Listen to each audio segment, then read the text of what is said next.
கோடை வெயிலின் தாக்கம் நாளுக்கு நாள் அதிகரித்து வரும் நிலையில் இதற்கான தீர்வு குறித்து மதுரை மக்கள் தெரிவித்த கருத்துக்களை தற்போது பார்க்கலாம். வெயிலை சமாளிக்க என்ன இப்போதைக்கு எதுவுமே பண்ண முடியலண்ணே. ஜூஸு ஏதாச்சும் வாங்கி குடிச்சுக்கிறோண்ணே. ஒரு நாளைக்கு இப்போ ரேட்டு கொஞ்சம் கூடிருச்சுண்ணே, அதிகமாக தானே போகுது. ஒரு நாளைக்கு போக்குவரத்தே 100 ரூபா ஆயிருதுண்ணே. எக்ஸ்ட்ரா நம்ம செலவுண்டா எப்படியும் 100 ரூபா வேணும்ண்ணே. 200 ரூபா கையில் வச்சுக்கிறோண்ணே. நல்ல இளநீர் குடிக்கணும், ஜூஸ் குடிக்கணும், எண்ணெய் தேய்ச்சி குளிக்கணும். வாரத்துக்கு 2 நாள் எண்ணெய் தேய்ச்சி குளிக்கணும். அதனால் சமாளிக்கலாம். அந்த டயத்துக்கு வெளியே போகணுன்னா கட்டாயமாக போகணும். அப்படி இல்லைன்னு சொன்னாக்க வீட்டிலே ரெஸ்ட் எடுங்க. அதுக்கப்புறம் சாயங்காலம் 4 மணிக்கு மேலே வெளியே வந்துடுங்க. அது நல்லாயிருக்கும். வெயில் தாக்கம் ரொம்ப ஜாஸ்தியாக இருக்குது. இந்த வெயிலில் ஆட்டோ ஓட்டுறதே ரொம்ப சிரமமாக இருக்குது. அதுக்கு எங்கே போய் நிப்பாட்டினாலுமே எடுக்க சொல்கிறாங்களா, அது ரொம்ப வலிக்குது. இது போக எங்களுக்கு இந்த மாதிரி ஒரு ஓய்வறை மாதிரி அங்கங்கே நிப்பாட்டுறதுக்கு நிறையா ரொம்ப டயர்டாகிடுது.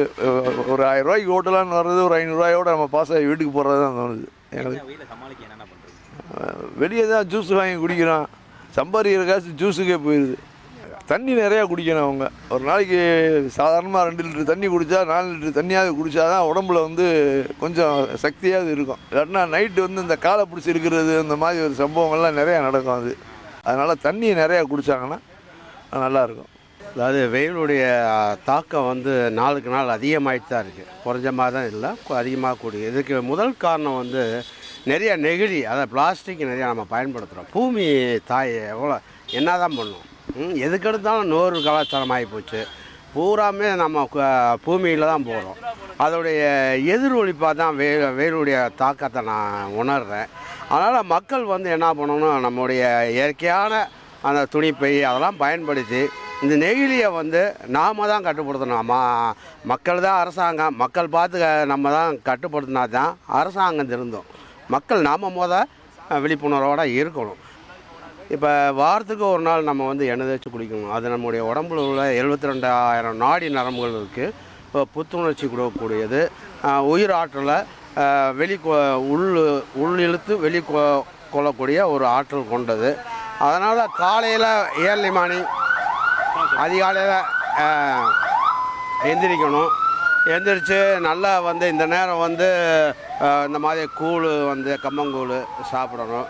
நல்லா எண்ணெய் தேய்ச்சி நீங்கள் குளிக்கணும். இதெல்லாம் முறைப்படி நம்ம இது பண்ணும்போது நம்முடைய அந்தோடைய வெயிலுடைய தாக்கத்தை கொஞ்சம் நம்ம அதை கட்டுப்படுத்த முடியும். இந்த சின்ன பிள்ளை அடிக்கிற வெயிலுக்கெல்லாம் பார்த்திங்கன்னா மனுஷனே வைக்க தாங்க முடியல.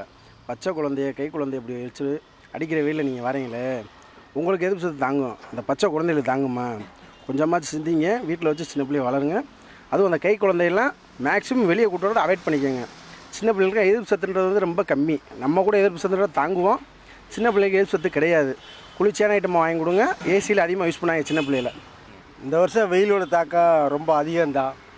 என்ன எல்லாருடைய ஒரு சங்கடங்களாக இது எதிர்பார்த்தா இருக்கணும்.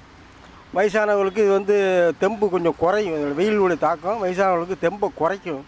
அவங்க வெளியில் ஒரு 10-12 மணிக்கு மேலே வெளியில் போகாமல் இருந்துக்கலாம்.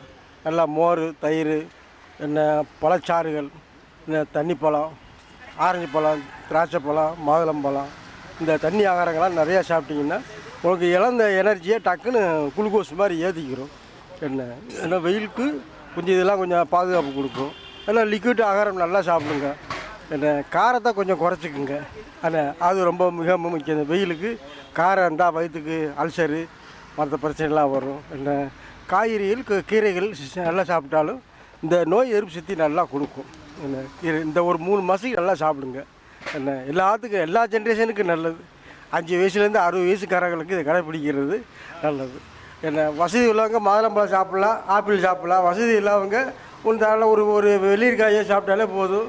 ஒரு 5 ரூபா மோர் பாக்கெட்டு விற்கிறாங்க ஆவினில், அது வாங்கி சாப்பிடுங்க. உங்களுக்கு வயிற்றுக்கு நல்லா கூலிங்காக இருக்கும். உடம்புக்கு ரொம்ப நல்லது.